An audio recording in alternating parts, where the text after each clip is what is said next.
كيكة الشوكولاتة الاقتصادية بدون بيض ولا لبن ولا شوكولاتة وطعمها خرافي. مكوناتها في كل بيت. تخيلي تعملي كيكة شوكولاتة بدون لا بيض ولا لبن ولا حتى شوكولاتة، ومع ذلك تطلع طرية وهشة وطعمها يجنن.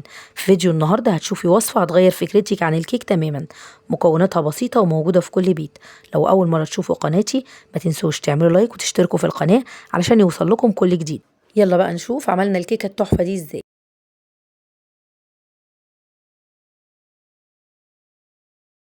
في بولة هحط فيها 200 جرام دقيق و130 جرام سكر أبيض حبيبات و20 جرام كاكاو خام أسباني ومعلقة صغيرة بيكنج باودر ومعلقة صغيرة كربونات الصوديوم.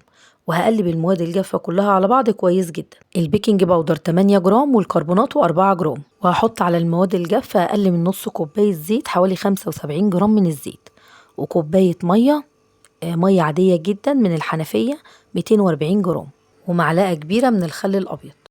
وهقلب بالمضرب كل المكونات على بعض كويس جدا لحد ما توصل لقوام ناعم وانسيابي.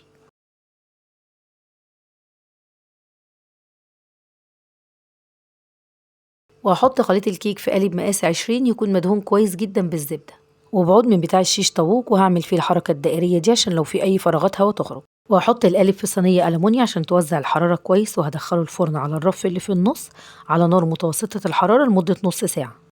تعالوا بقى نعمل صوص الشوكولاتة الاقتصادي اللي طعمه تحفة. في كسرونة هحط فيها كوباية مية 240 جرام، ونص كوباية سكر 100 جرام، ومعلقتين كبار كاكاو خام أسباني 20 جرام، ومعلقتين كبار نشا ممسوحين.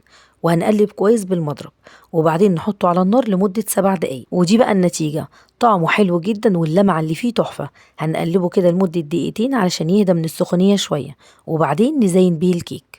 عاوزه اقول لكم قد ايه الكيكه هشه وطريه وتحفه. لو جربتوا الكيكه وعجبتكم ما تنسوش تعملوا لايك وشير للفيديو، ولو مش مشتركين في قناتي تشتركوا وتفعلوا الجرس الصغير علشان يوصل لكم كل جديد من وصفاتي السهله الاقتصاديه. اشوفكم في فيديو جديد. دمتم في رعايه الله. سلام عليكم.